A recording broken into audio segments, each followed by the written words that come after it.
Hey, great people, thank you for joining us. I am Chidi Akunna. And I'm still Victor Akunna. If you're here, you are in the right place. This is Foundation for Family Affairs. If you're watching us on YouTube or listening to us on podcast, thank you for joining us. At Foundation for Family Affairs, we talk everything romance, intimacy, and family. Families. Oh, yeah. And today we're focusing on your marriage.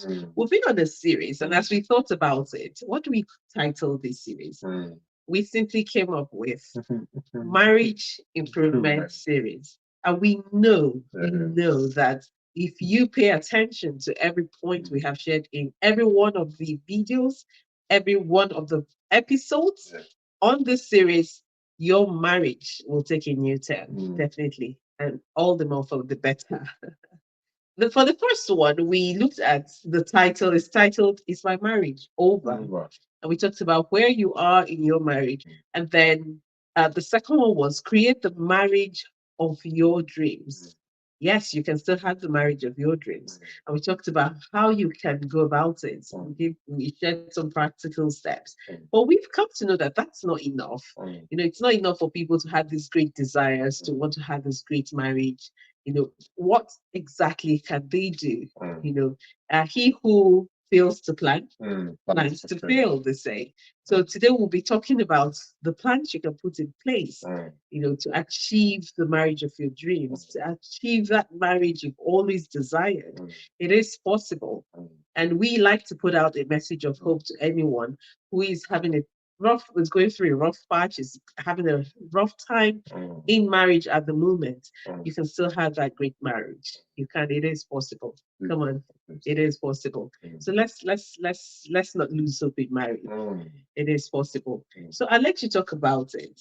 Let's go into it. I think the first point is if you've not watched the last video, we'd like you to watch the last video because it's a key part to this what we're going to talk about. So you have to be able to look at what kind of marriage do you want. And we recommended some exercises like you mentioned. So please do that.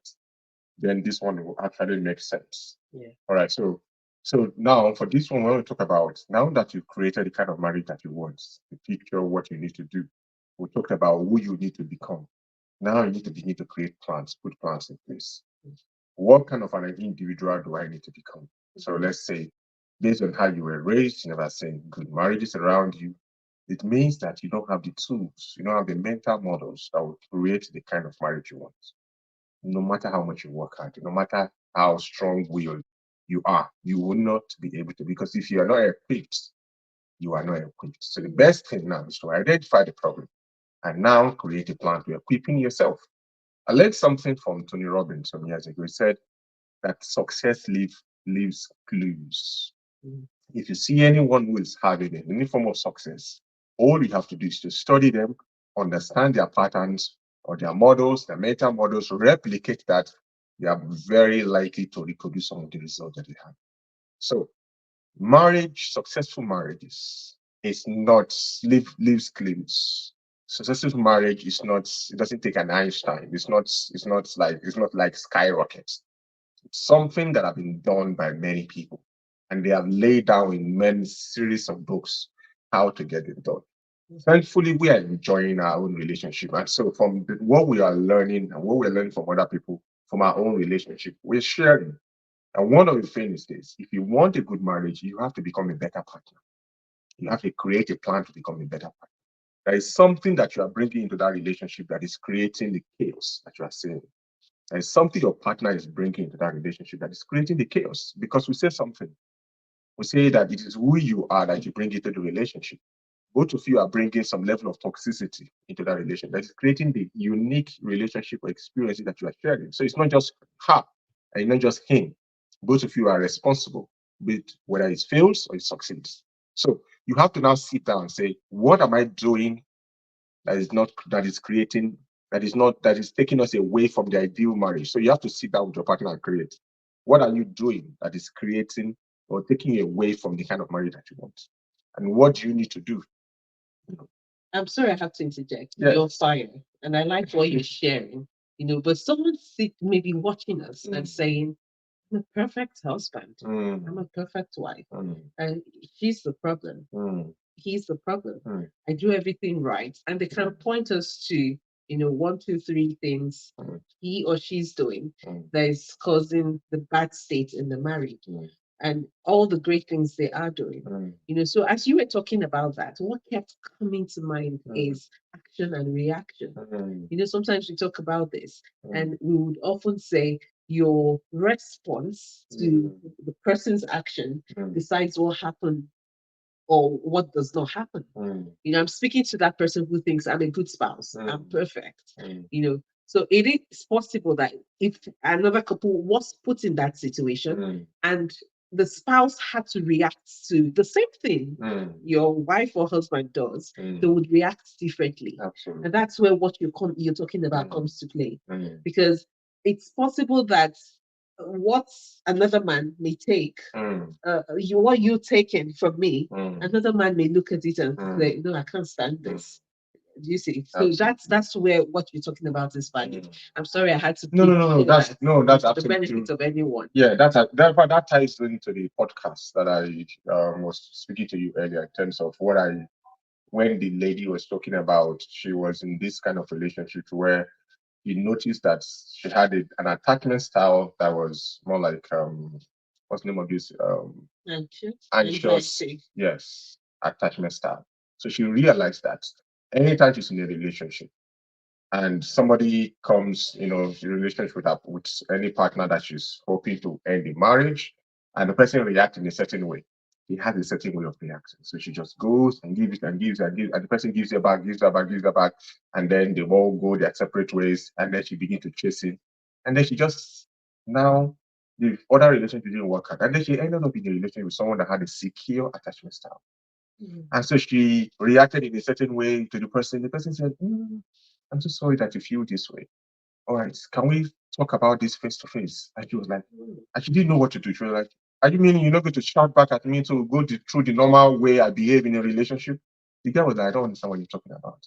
And so she realized that because the person wasn't giving her back the way she was used to creating or behaving anytime there's a conflict or what she wants to push the person away because she doesn't want the person to reject her before she wants to reject the person before the person has the chance to reject her. And so all those things that create that cyclical situation of ending relationship, starting a new one, ending is and the person wasn't giving it that. And she was like, oh, I mean, so she realized that she brought some toxicity into the relationship, but because the partner did not react in the same toxic way, she was clueless. She didn't know what to do.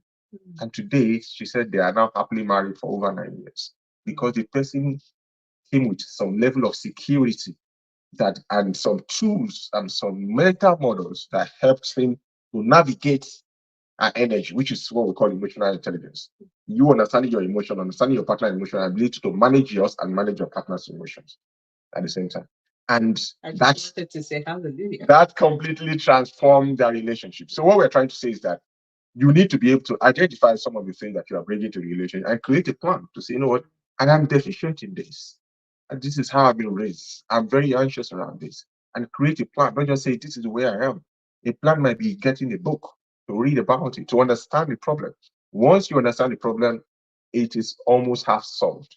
Once you understand that, for example, if it's a financial issue that you have in your marriage, one person just takes a card and just spends because they have this need for anytime they are low or they're going through an emotional a mood swing, they need something to boost them up. And one of the ways to do that is to spend. Some people that's what so spending is not because of the sake of spending, it's because it creates a certain excitement of buying things.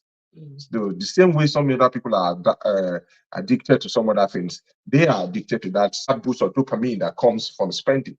Some people through being on social media, some people through taking some substances. So if you realize that that is your issue, you have to create a plan, a financial plan. You have to create a plan that will be able to, resolve some of the issues. If yours is sex, for example, you guys never have any sex, one person have higher libido than the other one, you need to create a plan. Are you going to do it spontaneously? Are you going to schedule it? Are you going to go through for a sex therapy? Are you going to enroll on a course? you can't just sit down and just wish things to get better. And it's often better when both of you work on the plan. So it's not one person is doing something, the other person is sabotaging what is being done. You have to sit down and say, this is our issue. You are not the problem. I am not the problem. This is the problem. All right? This issue is the problem. What do we need to do? Okay, so and the second thing I like to point out, when you now make the plan, you need to commit to that plan because plans don't work themselves out. Human beings work out plans. You have to commit to it. For example, we had a plan, a financial plan. We still have a financial plan. We have a financial plan to do X, Y, Z. And both of us are committed to that plan. Once in a while, we do things that sabotage that plan, but we have to find ourselves back on course. The reason why you know that you are out of sync is because you have a plan. If you don't have a plan, then anything goes, anything is okay. But once you have a plan, my plan is to move from point A to point B to point C. Then if you are going to maybe to Z, going backwards, then you know you're out of sync. So that's why it's good for you to create a plan to say, financially, as a family, this is where we want to be. This is what we're going to do. We're going to minimize our expenses. We're going to expand our income. We're going to move from active income to passive income. We're going to get a coach. We're going to read a book together. We're going to, if it's parenting, right? Your style of parenting is different from mine. I like to yell. I like to shout. I like to spank. You can't spank. Okay, I like to talk. I like to talk. So when I'm supposed to be stern, I don't stand. All right, so let's find the middle point. Let's create a plan. All right, so do we get a parenting coach? Do we watch this YouTube channel? Do we read a book together? What do we do? We have to create a plan and we'll create the change that we want. Right. Just to, talking about plan, just to break it down a bit, one practical plan we put in place, like regarding our parenting, is we read one book on parenting on Sundays, one chapter at least from a book on parenting. So we read one chapter in the morning, one chapter in the evening. So that helps us because there are a number of areas of your life you're working on. But we've realized that this is an area of our life we need to invest in at the moment. So we're doing things right. We're not just on autoplay. So we want to be intentional about it. So we pick a book at the moment. We're reading Boundaries for Kids. Yeah. So one chapter in the morning, on Sundays, we know, okay, this is what we have to read, and it's just been great. We read those chapters and we review them. So we see ourselves in the chapters and we talk through what we can do. How we can, if we're reading something where which relates to a part of a stage of life our children are not yet at, then we talk about what we will do proactively, when they get to that point. So that way we're in sync as well. We have been on many parenting courses, but this is us, okay, saying, this bite-sized steps were taken. I thought I'll share that for the benefit of everyone. That's an example again of coming up with a plan. All right. So some people there was a couple we were working with, they were going through a financial challenge and said, you guys need to come up with a plan. So one of the plan is, what skills do you have that you need to monetize? Sit down and document. These are the things we can do. This, we can do that. We can do this. What can you repackage? Create a plan to earn this X amount of money, and I can see what they are doing. I know they are working towards that plan. So it's not someone said if wishes were horses, beggars were right. All right, we can't just sit down and expect Kairos moment to just appear. You have to do. You are not in charge of Kairos moment, what we call providence. You are in charge of what you do on a daily basis. That one you can control. I think my Dr. Mike Muller could say something that the secret of our success is in our daily routine. Yes. It's in our daily routine. The secret of our success. If you see anybody who is successful, study their lives, you will see certain patterns, certain clues, certain cues that will lead you to how did they get to where they are. So the secret of your failure or your success is in your daily, what you do every day, and that's about working out your plan. So any marriage you want, maybe that's what we're going to talk about next week, in terms of having the right relationships around you. But create a plan to say, we need to do X, Y, Z, and don't create elaborate spreadsheet all over the place that at the end of the day become daunting and overwhelming.